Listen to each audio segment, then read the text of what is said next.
Capítulo 1. La ciudad en la frontera. Parte 1. Un joven de 18 años se sentó agachado en el suelo en medio de una madrugada, el olor del rocío en el viento viajaba lejos. Sus manos juntas en un silencioso signo de respeto hacia las lápidas frente a él, las piedras no son ni demasiado lujosas ni demasiado pobres, sino simplemente ordinarias. Por otra parte, este era el tipo de tumba que las personas ahora enterradas hubieran querido, y eso solo fue suficiente. Aparte de las tallas en las que había trabajado meticulosamente a mano, el resto de la piedra parecida al granito permaneció intacta, los bordes de la piedra naturalmente suavizados por el viento y la lluvia. Por eso no dudó en usarlos en el momento en que los encontró. Pasó una brisa, el sonido de los pájaros piando en los árboles y la llegada de los fuertes rayos del sol lo alertaron de que ya no le quedaba mucho tiempo antes de tener que cumplir con sus otras responsabilidades. Por lo tanto, era hora de irse. Shirou suspiró mientras se levantaba de su posición agachada, la humedad del suelo debajo de él había manchado sus pantalones de un tono marrón moderado con la suciedad que se adhería a ellos. No le importó particularmente, ya que simplemente se quitó la suciedad con las manos, pero el ayudante detrás de él se preocupó mucho por el estado de su apariencia. Era joven, apenas pasaba de los 17 años y vestía pantalones forrados de cuero unidos por encaje y una blusa a juego cuyo color ya se estaba desvaneciendo. Su cabello estaba cortado hacia un lado y la longitud de su flequillo era lo suficientemente largo como para cubrir un lado de su rostro, dándole un cierto encanto que enfatizaba sus ojos. Eran del color distintivo del azul. Señor. Gritó pensativa. Realmente deberías mantener tu apariencia. La ceremonia del pueblo para reconocerte como el jefe del pueblo es esta noche. Él asintió con la cabeza a sus palabras, pero solo pudo sonreír con ironía. Su nombre era Elaine Bockerfield, la única hija entre una familia llena de niños que siempre había servido como compañera cercana del anterior señor de la aldea. Ahora la lealtad de su familia estaba con él, el próximo sucesor. Todo estará bien, Elaine, y además sabes que no soy demasiado para eventos formales. Razonó. Por eso te lo recordaba para que puedas mejorar. Elaine se cruzó de brazos y resopló antes de que su expresión se volviera sombría. Es lo que le prometí a tu padre antes de su fallecimiento. Un silencio llenó el área, ambas miradas fijas en las dos lápidas. Eran las tumbas de su padre y su madre, o al menos las que lo habían llevado a este mundo actual. Para ser honesto, no estaba seguro de lo que sucedió para terminar de alguna manera en su posición actual, pero lo que sí sabía era que había muerto una vez antes. Quizás entonces, algún poder superior lo había considerado apto para renacer como el joven lord de una pequeña aldea en el bosque, pero, de nuevo, la situación estaba llena de sus propios problemas. Sus dos padres habían muerto recientemente de vejez, y los dos habían dado a luz demasiado lejos de los 30. Fue un milagro que hubieran podido vivir hasta los 48 con la era actual del mundo que parecía estar en un período de tiempo similar al Renacimiento. La esperanza de vida actual en sí misma solo se estimó en 40 años. Sin embargo, independientemente de los milagros, todavía habían muerto, dejándolo para ocuparse de las labores del pueblo y al mismo tiempo cuidar de sus dos hermanos de apenas 5 años. Cerró los ojos y revisó la información que conocía antes de establecer su resolución. En este nuevo mundo, la aldea en la que se crió estaba ubicada en el límite mismo de un país conocido como el Imperio y las 22 naciones de Wakoku. La comida apenas pasaba y el dinero era aún peor. Si no puede encontrar ninguna alternativa pronto, entonces quizás tenga que considerar ir a la capital del imperio para trabajar. Sin embargo, tampoco podía dejar atrás a sus hermanos. Abrió los ojos, mirando las tumbas frente a él, a los padres que lo habían cuidado. Solo le habían pedido una solicitud antes de su muerte. Cuidar de sus dos hermanos, y para hacer eso, necesitaba resolver su situación actual. Apretó los puños, una espada con un propósito. Encontraría una manera. Fue una promesa. Es hora de irse. Le dijo a Elaine. Hay preparativos por hacer. Para cuando se completó la inauguración de la aldea, se acercaba la última hora de la noche. Las hogueras todavía estaban encendidas desde el distante salón de recepción, y las llamas brillantes creaban un tono naranja apagado en la oscuridad de las noches, las estrellas sobre un telón de fondo idílico para lo que él consideraba un día largo. Elaine ya no lo estaba atendiendo porque él ya la había persuadido para que se fuera a casa. Sabiendo lo protectores que eran sus hermanos mayores y su padre acerca de que ella se mezclara demasiado tarde en la noche, no tenía otra opción. Sin embargo, para ser honesta, su familia no tenía problemas si solo era él con quien ella estaba, pero después de la ceremonia reciente, muchos de los hombres solteros que habían asistido estaban holgazaneando. Por tanto, era demasiado peligroso a los ojos de la familia Bockerfield. Las palabras no podían describir la frustración que se había encendido en los ojos de Elaine cuando él la había despedido. Todo lo que sabía era que la familia Bockerfield inevitablemente pasaría una noche sin dormir.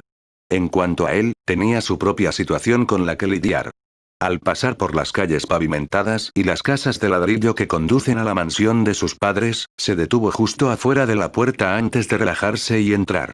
En el interior había una cálida sala de estar con sillas amuebladas y sillones reclinables alrededor de una cálida chimenea. Cerca del hogar había dos niños, sus hermanos que había obtenido en su nueva vida. Artus y Anna, los dos gemelos nombrados por su madre. Eran bastante cortos, apenas le pasaban las rodillas y ambos vestían telas suaves que él había usado una vez cuando era más joven. Eran de color azul y rojo, respectivamente, hilo de color utilizado para mantener juntas las prendas. Los dos lo notaron desde el momento en que abrió la puerta, sus ojos dorados se abrieron de emoción mientras se apresuraban. «Estás de vuelta», llamaron, aferrándose a sus piernas. Los había dejado la mayor parte del día, pero estaban bastante reservados para su edad y confiaba en que no se metieran en problemas. «Estoy de vuelta, pero no me iré a ninguna parte hasta que los dos me suelten», dijo, alborotando sus mechones de cabello rojo. «Además, incluso si estoy de regreso, ustedes dos saben que no podemos jugar ahora. Es casi la hora de que ustedes dos se duerman». Artus se quejó por su respuesta, pero la atención de Artus se desvió cuando sus ojos se posaron en la pequeña espada de madera que había conseguido para Artus. «¿Mimio?», preguntó Artus. Simplemente asintió con la cabeza y entregó el regalo que había preparado al final de la ceremonia. Con sus padres fuera, tuvo que impartir alguna habilidad a sus hermanos para que pudieran protegerse mejor. Empezar temprano era lo mejor. Los dos niños observaron aturdidos mientras él se soltaba de sus agarres y colocaba suavemente las espadas de madera en sus palmas. «Mi regalo». Fue todo lo que dijo. Al final, fue un ofrecimiento suficiente para desviar la atención de dos niños de 5 años de él, el tiempo suficiente para que se cambiara y se sintiera cómodo. Sin embargo, fue entonces cuando un golpe resonó en la puerta principal. Sus cejas se fruncieron, los labios se afinaron porque no podía pensar en ninguna persona que conociera que lo visitara a esa hora de la noche. Posteriormente, Artus y Anna dejaron de tocar cuando los golpes continuaron, sus ojos se posaron en él y observaron lo que haría. Por supuesto, se puso de pie y caminó hacia la puerta, un suave resplandor azul cubrió sus ojos mientras preparaba su magia en cualquier momento. Era su mayor baza y algo que sabía que ningún habitante de este nuevo mundo poseía. En general, no sería tan cauteloso ya que siempre había sido una persona de confianza, pero tenía hijos a los que tenía que cuidar en su vida actual. Abrió la puerta, solo para ver a un hombre con el que estaba familiarizado. La apariencia del hombre era particularmente amenazante, las cicatrices recorrían un rostro bronceado y cincelado, mientras que las prendas militares parecidas a una gabardina que se usaban sobre un chaleco ocultaban sus otros rasgos. El hombre no habló, simplemente se quedó allí, sus intenciones ya conocidas. Este hombre era un conocido de su padre. Alguien que su padre había descrito como un amigo fallecido, pero incesantemente advirtió a Shiro y sus hermanos que se mantuvieran alejados, sin importar cuánto deseara el hombre conocer a Shiro. Después de todo, Shiro era famoso por otra razón además de ser el hijo del jefe de la aldea. Fue llamado un sanador milagroso, alguien que incluso podía ayudar a una persona al borde de la muerte. Por otra parte, este título era uno que Shiro nunca había tenido la intención de obtener. Era solo que cuando su madre cayó gravemente enferma después del nacimiento de Artus y Anna, no tuvo más remedio que actuar. Así, sin que nadie se diera cuenta de cómo lo había hecho, había trazado un código místico con la simple propiedad de curar, lo que llevó a la recuperación de su madre y su aclamación como un sanador milagroso por curar a una mujer que otros médicos contratados por su padre habían considerado incurable. Por esta misma razón, este conocido de su padre buscó su experiencia. Sin embargo, su padre nunca había permitido una reunión. Después de todo, incluso si Shiro no sabía el nombre del hombre frente a él, sabía por experiencia que este hombre era un asesino.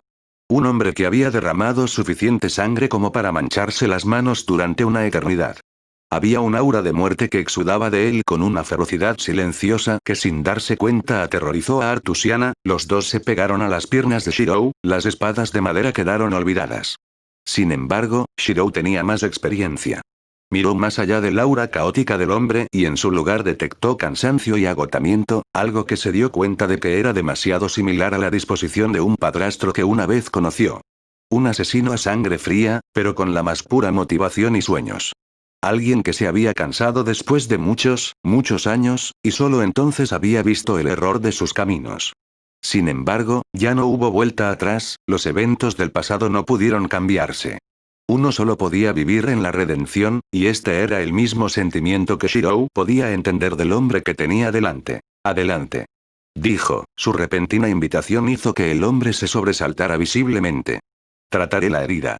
A pesar de la experiencia que tenía el hombre, se apresuró a recomponerse, entró en la cálida casa y miró fijamente a Shirou, quien simplemente colocó una mano sobre el pecho del hombre.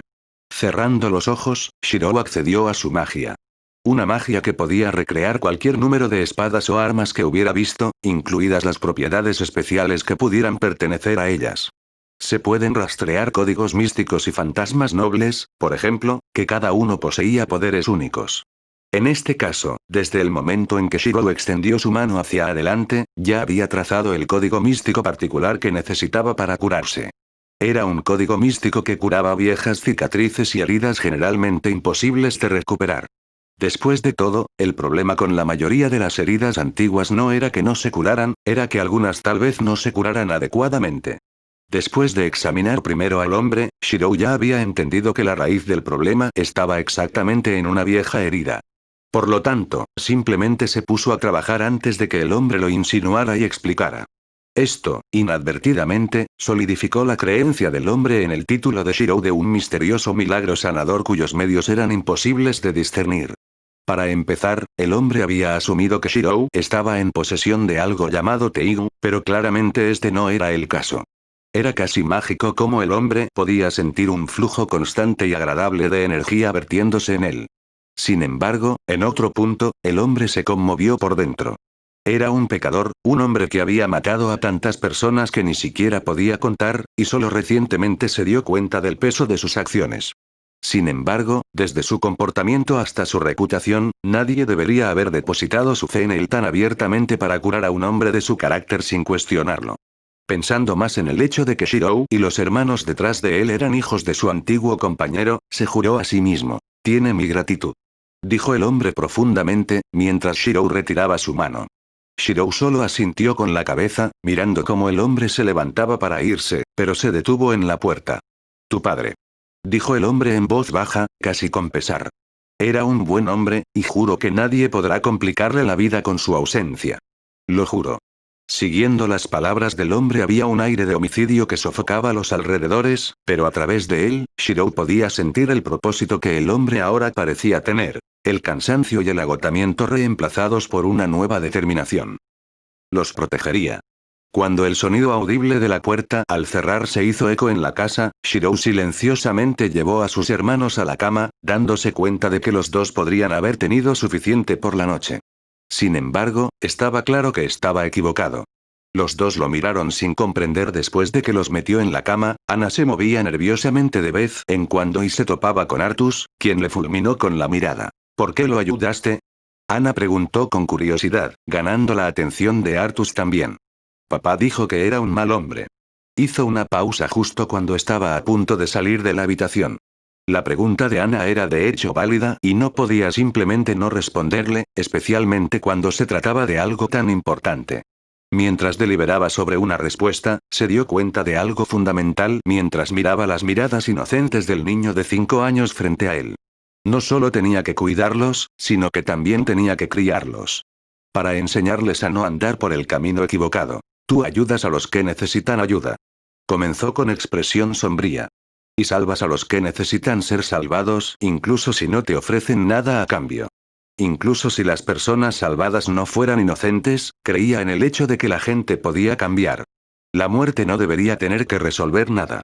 Sin embargo, más que eso, había una razón más importante. Uno que fue el más importante. ¿Pero por qué? Ana preguntó, la confusión en su rostro era evidente mientras fruncía el ceño. Sonrió, sabiendo que lo que dijo tomaría tiempo para que su hermano realmente lo entendiera. Por ahora, les daría una respuesta más sencilla. Porque los pequeños. Dijo, acercándose y acariciando sus cabezas. Eso es lo que hacen los héroes. En otra parte, una figura atravesó las sombras de los árboles antes de detenerse cerca de los límites de la aldea, descrita en su informe de inteligencia, sus ojos rojos escaneando la imagen de su objetivo. Su expresión era inexpresiva, una tranquila máscara de indiferencia que podía asustar incluso al más endurecido de los hombres. No ayudó que la espada que llevaba a su lado brillara con una luz siniestra. Para empezar, no estaba destinada a ser enviada a este lugar remoto, ya que su campo de operaciones estaba ubicado en el corazón de la capital del imperio, pero su fuerza era necesaria en este caso. El objetivo se clasificó demasiado alto para ser manejado por el otro equipo. Por lo tanto, dependía de ella. Su mirada se desvió hacia la luna, ella la lechuza que caza en la noche.